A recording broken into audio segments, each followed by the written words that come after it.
Welcome again to The Brew. The Brew is about people and the road travelled by them and their businesses. This is episode 5 where I talk to Dr. Kate Adams. She's a Bondi vet and a tech entrepreneur.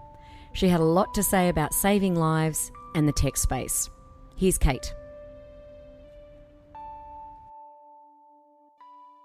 Good afternoon. Hi everybody, welcome to The Brew. This is Angela and I have a very special guest with me in the studio. But Dr. Kate Adams, good afternoon. Hello Angela, how are you? I'm good. We've just made a coffee. We have. We've just made a soy latte. Yes. Right. And we're still drinking it. Yeah, it's good. How did you feel about doing something you haven't done before? I love it. But you just said to us off air that you're not good at anything. I'm good at learning. So do you feel like you learned? Absolutely. Okay, so what we have to do is we have to test that theory and get you to make another one after and see whether there's been... Absolutely, it's happened. So being a vet it's a 24-hour thing. You're always on, like any doctor. Absolutely. Whether it's two-legged or four-legged or with feathers or without feathers. It's who you are. Have you always been an animal person? I've always been an animal person. I didn't always necessarily, though, want to be a vet.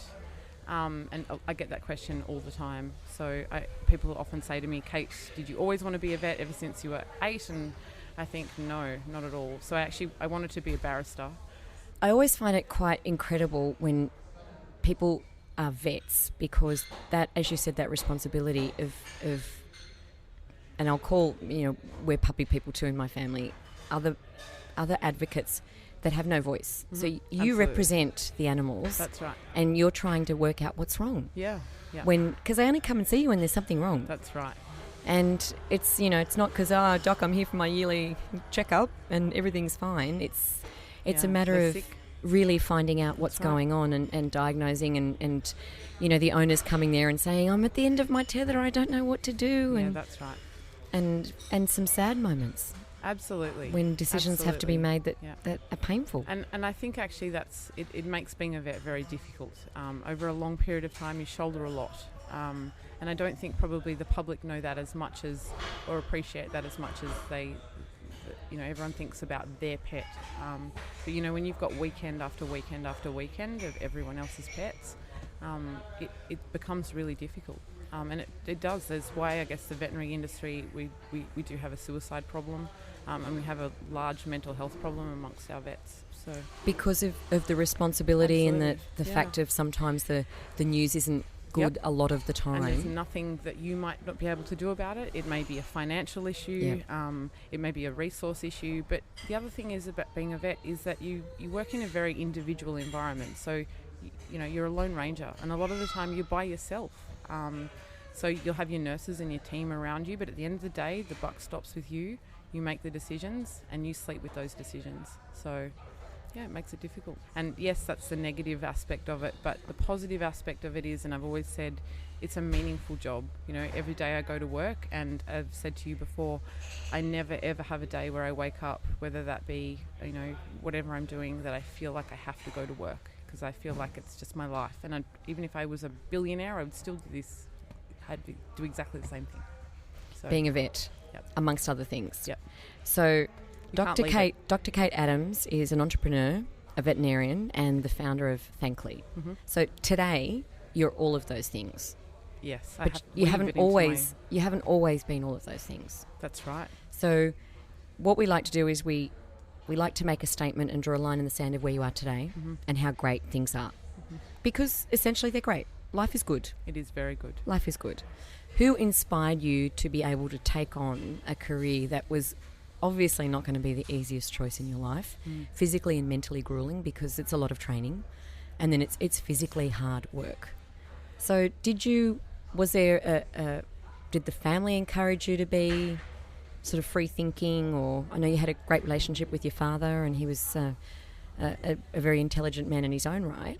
He always let me have that freedom. So tell us about your life growing up that inspired you to just take on being a vet to start with. A lot more has happened, but to start with.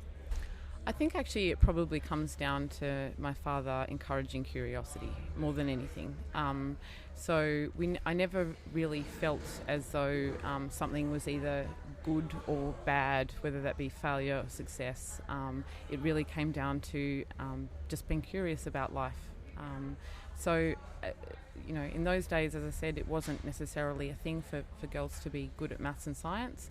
My dad was a scientist, so I probably was led in that direction, and I grew to love it, and I grew to love the challenge that it gave me.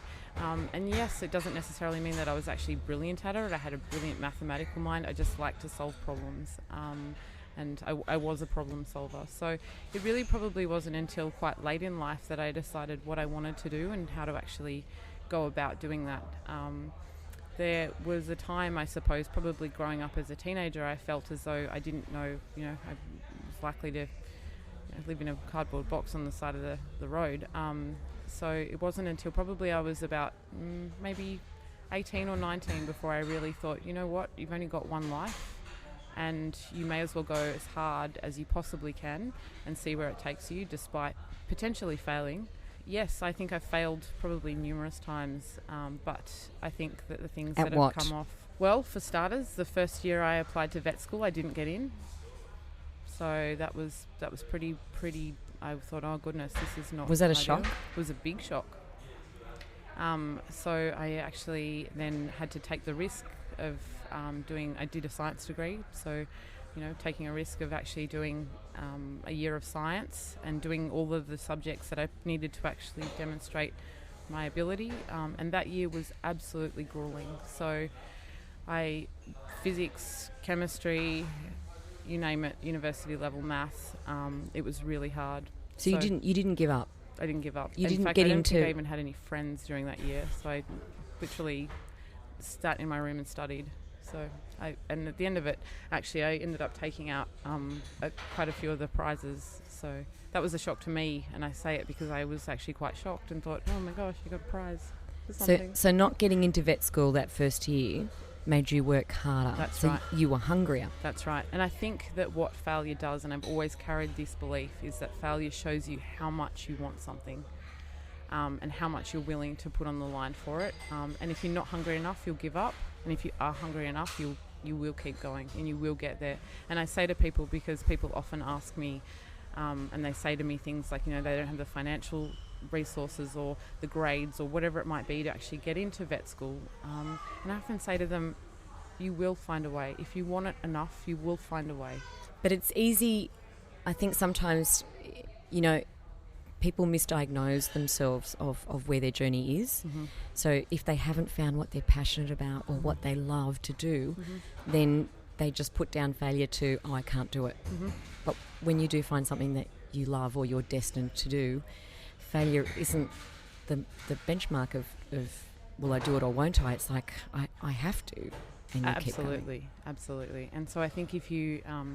you have an end goal, I don't think you can let anyone get in the way of that. I think you just will keep going until you get there. Yeah, so I take it that you haven't quite worked out balance? No, I'm terrible at balance. Right. I to be honest with you, I actually don't believe in it actually very much. It's another pressure and judgment, isn't it? Yeah, with the work-life balance theory of Yep. what other people perceive. Mm-hmm. So, and people saying to you all the time, well, you need a better work-life balance. And I tend to walk around going, but I'm happy. Yep. Isn't that the balance? My work is my life and my life is my work. And the other thing is I don't think that there's certain times in life that if you want to achieve something that your balance has to go. I've always thought that you can't have everything operating all of the time in perfection. You have to let some things go and focus on the goal that you actually have. So you trained to be a vet, and life is getting better. More study, learning more. Did you always just want to be a small animal vet, or did you think about, going off and going to Africa or getting the big animals, or? Yeah, so I did actually, I lived on a farm for a little while, so I did do my stint in the country, so everything from bulls and sheep and so forth, and that was fun. Not much glamour there.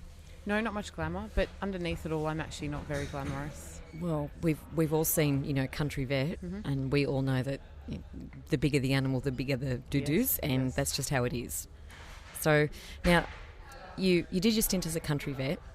You come back to the city. Mm-hmm. You end up in government. Yeah. It was a funny little journey that I went on. By the end, probably around about 4 or so years into my practice, I decided that I didn't want to be a vet anymore. So much to my father's disappointment, and you can imagine the epic disappointment I got. But it was a choice that I made, and I was burnt out. A life of a graduate and a young vet is very, very hard. You get paid very poorly. The hours are very long, and there's very limited support. So I think that probably we don't warn young vets enough about what life in practice actually looks like. And as you can imagine, a lot of the people that actually enter the profession are, A-type personalities. We're hungry. We want to actually achieve something in life. And vet is actually very difficult because there is no pot of gold at the end of that rainbow. So once you're a vet, you're a vet. What's next? So unlike, I guess, human medicine, where there's wide-ranging specialty that you go into, with being a vet you don't. So it does become a little bit Groundhog Day. It's a very thankless job. Not a lot of people say thank you. And so I thought, I'm done. I've had it. I need to actually go and do something else. So I went off, and I actually started off as a receptionist in a country hospital. And I think I was a receptionist for about 2 weeks before they were like, oh gosh, I think we need someone to actually manage our finances. And I was like, me please. I obviously didn't really have much experience. That wasn't your calling, though, reception work? No. I'm okay at it. I'm pretty good customer service. And, I always think that I'll do anything. Doesn't necessarily, just because I was a vet, doesn't necessarily mean I couldn't go and do something else. Well, you said yourself that you like learning. Absolutely. And that you are a problem solver. Yep. So you're at the hospital and they wanted someone to manage their finances, yep, which clearly was a problem that you thought you could solve. I put my hand up. And I thought any opportunity I ever have in life to learn, I will take. So I went off and I worked in the finance department of a hospital for a little while. Obviously got promoted reasonably quickly. I kind of caught on the old idea of how these things work. Worked my way up to being a management accountant for a while, for actually WA Health. And then I actually jumped across over to working at the Attorney General's department in Canberra. Focusing on any one particular area? Yeah, so I was an analyst there. So I worked a lot in trade and also at areas like task forces. So, I by this stage I knew I was quite good at being able to build. I'm not nervous about building, and I'm good at getting things done. So task forces were my forte, and I liked them. They were high energy, reasonably well funded most of the time. So I really enjoyed it. Canberra's a very intense environment for a politician, and then throw in bureaucrats and those office environments. And how did you find working in a world where it's very much dog eat dog? And there's not a lot of friends in Canberra, and it's a small circle. So whichever way you turn, it's the same people around you all the time, and it's a tight community, Canberra. It's especially in the political world. It is, definitely. I think that because you're a vet, science. It's clear cut. Yep. It's black or white. Yes. You're going to resolve it or not. Yep. But that's a very different world, Canberra. It is. It is a very different world. Manoeuvring a road that's complicated but I'm looking at you now while I'm talking about this, and it doesn't seem to phase. No, and you've got a lot. You're smiling. Yeah, no. So you enjoyed it. I loved it. I loved my time there. And yes, there was times that I was epically bored. And that probably just for me, there was jobs that I did down there that I felt they weren't challenging enough, and there literally sometimes wasn't enough to do, which I hated about government. And I guess as I worked my way up, and particularly on the task forces, I found jobs where, my skills were sought out. And I always say I'm a good all-rounder, so I'm not necessarily epically good at any one particular thing. I enjoyed it. And you know what it really was? It's a relief. As a vet, you work solely by yourself. You've got no one else. Whereas in those, like, I remember actually even just walking into my office, and every day I used to think, wow, air conditioning and like comfy chair, clean, and people to talk to and clean. And you know, it's funny because I have a lot of office workers say things to me like, oh, vet, that's so interesting. And I think, oh, not so interesting when it's, you know, -3 degrees and it's the middle of the night and you've got your arm up someone's coming out the back end. Like, it's not that fun. And it really isn't that fun. Like, it really is not fun. So how long were you in Canberra with the Attorney General's office? So I was in Canberra for around about 18 months before I was transferred up to Sydney. So I was transferred up to Sydney with the Child Sexual Abuse Royal Commission, where I was principal advisor for the CEO, and that was a great job. It was a great position. Not heartbreaking? Yes, it was heartbreaking. Of course it was heartbreaking, but definitely, like, as I said, I'm a helper. And I look for meaning in my work. So as long as I feel like something is meaningful, like, I'm there 150%.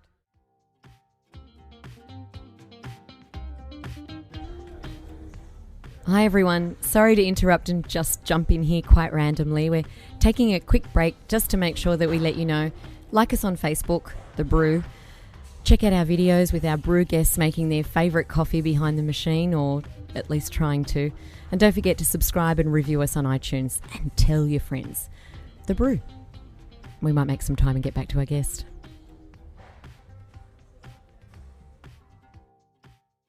So when you read your official bio, and I don't highlight a lot of things when I read people's official bio, but what I loved was, you know, that you've said that you want to ultimately leave the world a better place than you found it. And it's a noble goal. So I guess I probably always think that if you're lucky enough in life to be born with 10 fingers and 10 toes and a family who loves you and you're reasonably well cared for, I think that you owe something back to the world. And it's the way I probably have always lived. And yeah, I think my dad definitely had an effect on that. I think he probably also believed that. So for a long time, my dad worked in the university system. Again, and that's how he shared. That's how he shared physics and all those things. That's right. So I guess I probably always saw that you have to leave the world something, and that's I guess probably what I've wanted to always leave as a legacy.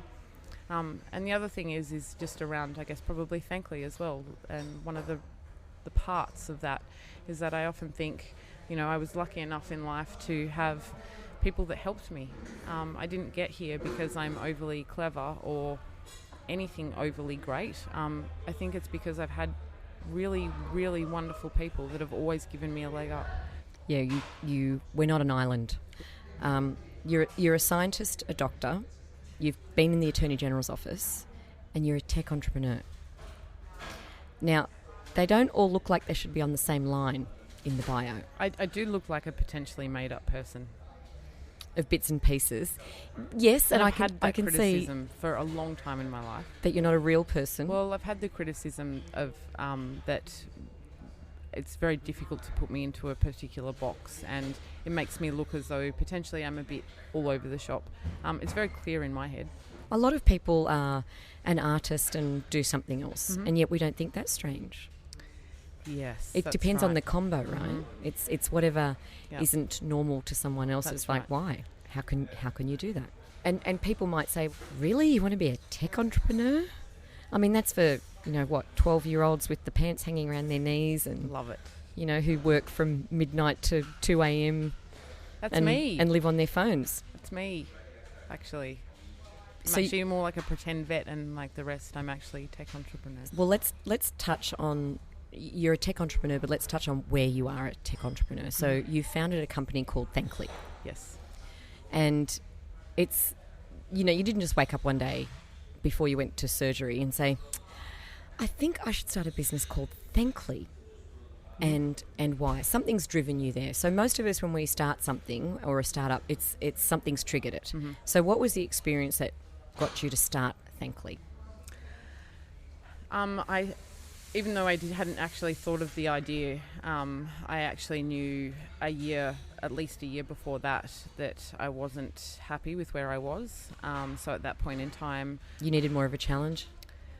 I definitely didn't... I don't like being told what to do, so the government was not suiting me. And the Royal Commission had been built. It was going along, and I thought things have to change. I don't want to end up... living a life of what someone else dictates. So that had been going around in my head for a long time. I also had this other thing that, I'm always very conscious of my father's disappointment and disappointing him, because I'd epically disappointed him with leaving vet in the first place.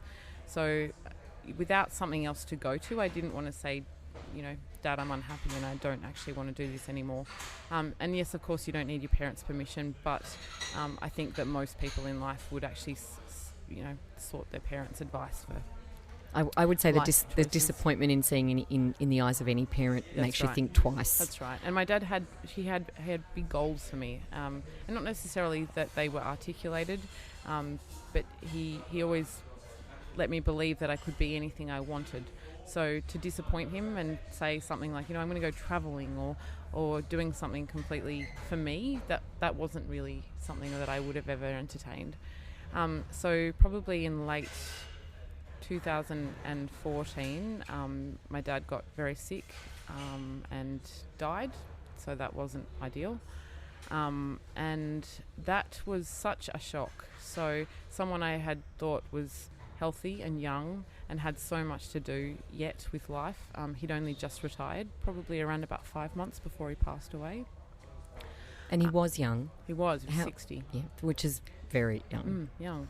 And my dad had always had this, he was very conservative and he'd always saved for retirement, typical baby boomer, and had just always felt as though retirement was the end goal. So when he retired, everything was going to be rainbows and puppies. And it didn't turn out like that, and he died. And I thought, wow, okay, that life was short, and holy moly. And if you all save for retirement and then you don't even get to really retire, like, what's the point? And then I realised there is no point. The point is to actually live now and live well and live on your terms and what you want to do, and live, have some accountability. If that means that you end up in a cardboard box, then so be it. But life's an adventure, so you've got to really, take it by the horns and go, because you only got one shot. I think also that without Dad, and I guess the silver lining was that there was, all of a sudden I realised that there was only me and there wasn't anyone else. Like, he was my guiding light. So without him, it was just me. And there was no one to ask for advice. There was no one to give me a pat on the head when I did well. But equally, there also wasn't anyone to say, you really stuffed that up. Like, that's the epic stuff up. What are you doing with your life? So I thought, Dad's not here anymore, so now I can do whatever I want. So it was all about me for that first year, really. And it all falls on you. Yeah. Because there's no one to bounce it off, but there's no one to judge. Mm-hmm. That's, I think when we realise that our heroes are just human, mm-hmm. That's a hard thing too, because they're perfect for so long, right? And they're right for so long, and then suddenly they're just not, because we have evidence, right? You're a scientist, you have evidence now. You can save and wait for retirement, but guess what? You might not get to enjoy that retirement. That's right. And, it doesn't necessarily also mean that potentially Dad was wrong in that, he might be right, I might go broke and I might be living in a cardboard box, but that was my choice and it was my path that I needed to follow. So is it about being a tech entrepreneur? Could it be any tech startup? It definitely could. Right. Absolutely. So there's more tech startups in you? Oh, there's yeah. There's lots of like-minded offenders in that area. You never hear of someone being a tech startup or a tech entrepreneur in one thing. They inevitably move. That's right. And cross-pollinate. Yep. Into lots of other things. Absolutely. So what made you find a problem that needed solving and that solution was Thankly? Because something triggered that. Yeah, well, I guess specifically, I think that I'm a big believer of thank yous. So I send them all the time. I send cards, I send gifts, Mostly cards, but I do send, whenever someone goes that extra mile, I always send something, message. So you make an effort. I make an effort because people see the value in the time that it took you to actually write it and send it and so forth. And it doesn't matter what people say.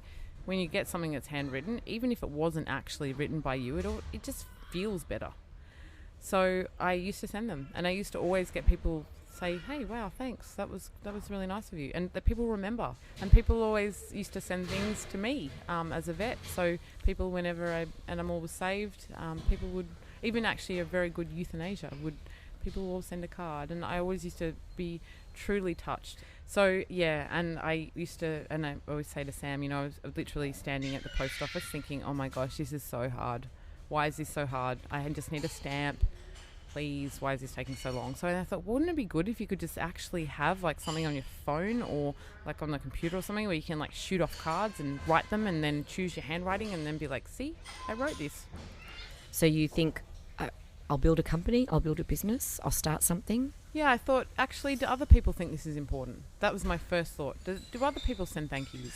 So, for example, I every now and again I'd send flowers, but I found that they were too expensive to send every week. Yep. So I used to always think, like, why can't there be something I can send someone little, like just a little something? It doesn't have to be epic, just $30, just to something. But you've literally built it yourself. Yeah. You built the website. Yep. So what I did is I was actually at an incubator day, a women's incubator day, and the lady who was organising it said, come on, you have to get up and share your idea. And I said, okay, well, okay. I was very not prepared, so I didn't have anything. At that point, I didn't have a name. I just had an idea. And the week later, someone actually phoned me from that particular day and said, I think I may have you a client. And I said, I don't have a company. I don't even have a business. And then I thought, hang on a minute. Follow your feathers. Follow your feathers. Never, ever say no. Go with this. So I stayed up literally like till 4 a.m. on Canva, like doing a brochure. And I went and presented as though I had this amazing company called Thankly, which I thought of on the way. Fake it till you make it, right? Fake it till you make it. And that particular day, the lady ordered a number of thousand cards. So quite a prominent Sydney business. And that's when I thought, other people think this is a thing too. So did you think you were going to have to stay up all night handwriting something yourself? I have literally stayed up all night, many nights handwriting. I'm very particular about handwriting, and that's come because I have spent so much time handwriting. But I often say to businesses, this is the one touch point that you have that people actually read.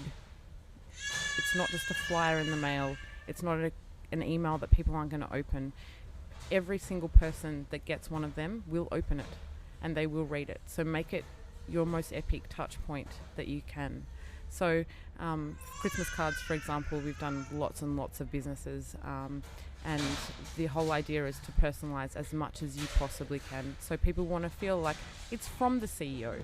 It's not from the 19-year-old intern that just happened to write a whole bunch of generic Christmas cards. They want to know that about that they're a bike rider, or they had a baby, or that whatever that might be. So I really always encourage businesses to personalise each and every card as much as they possibly can, and make people feel as though they wrote it. It came from the CEO, and that person actually knows who that person is. And I think, in 2017, personalisation is one of the most important things that you can get right as a business. So one of the things I'd like to do in 2017 with Thankly is actually look at our delivery options. And so you're now facing challenges as a tech startup on how to scale. Mm-hmm. And in order to scale and grow, you're going to have to look at investing, having people invest in the company. Right. Yep. How do you feel about that? How do I feel about it? So there was... Because it's another form of judgment. Absolutely. And, I'm 100% committed to my idea, and I don't think actually I'm 200% committed to my idea. I think a lot of people see it just as another gift service. To me, I think, but we're so different. How can you not see that we're not I would say we're gifting as a service rather than a retail outlet. And so, yes, I do see that potentially there is going to be potentially a lot of no's, but I'm hoping that there will be someone that actually goes, yeah, I get this, and this is actually this is actually quite an idea. So my aim of the game is to have it so that everyone that leaves that meeting, that where that person has just given them a job or, referred them a client, walks out of that meeting and think, isn't there that gifting company that actually sends like thank yous like ASAP? So I'm hoping they may even get to a point where they're like, Thankly, let's send a Thankly, which is what I'm hoping. Why is it Thankly? So I often think that the best names come to you the quickest. It had to have something with the thank in there. So I just kind of made it up that night. I had no other reason. It's a great name, Thankly. Yep.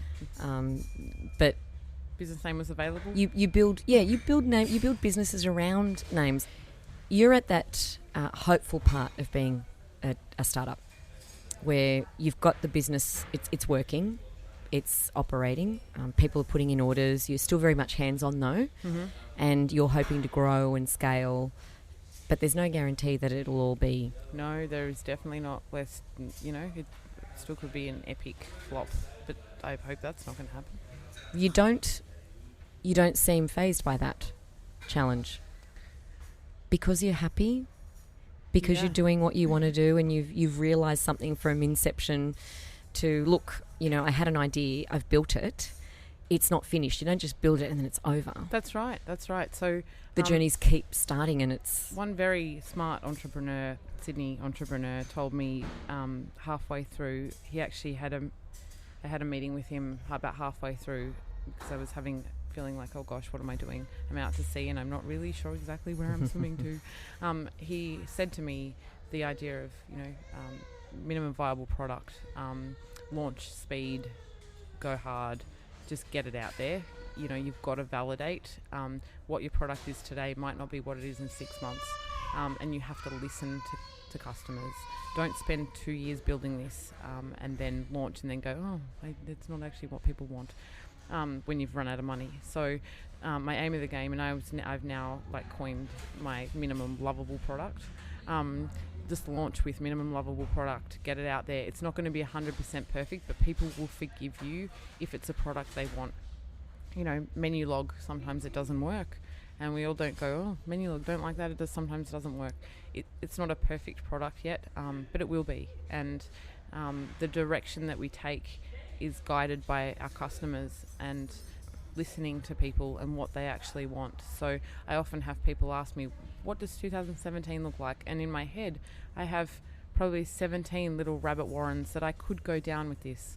And I'm not sure which one yet, because it's just going to be about listening to what people want and building a product when I need it and to what people actually want. And that's okay. And that's okay. That's okay.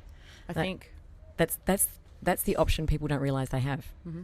They think it either has to be perfect or it's not. Mm-hmm. But the whole point of building a business is that if everyone got it right from day one, then there'd be no other build. It wouldn't evolve, it wouldn't grow, and everything that you've learnt and held in your life is the perfect example of what the entrepreneur mentor said to you. Don't wait. Don't wait. And that's what you've said. That's what we've learnt from you today. Yeah. Don't wait. Launch, do it, start it, make the mistakes, produce it. Yeah. You'll learn and grow. Find customers. Yeah, and that's the big one. Make those customers your friends. So, I think everyone that has ordered from us so far, I know who they are. I know what they come back. We have repeat business. They refer their friends. And honestly, I would feel not uncomfortable about going out to any of them and saying, feedback. Give me some feedback. Where are we going with this? How can I make it easier for you? And as I said, the idea is to make it so that essentially, Thankly is not only affordable, but it also feels special. So we're like little thank yous. Thankly. That's another episode of The Brew. We've been speaking to Dr. Kate Adams, founder of Thankly, and I'm sure just the beginning of many great things and some great advice today. Don't wait, just start. Thanks. That was Dr. Kate Adams, Bondi vet and tech entrepreneur. Her brew was a soy latte. Again, I say why, Kate? Thanks for joining us. Remember, like us on Facebook to catch all the great videos, follow us on iTunes, and of course recommend us to your friends. That's The Brew. Catch you soon.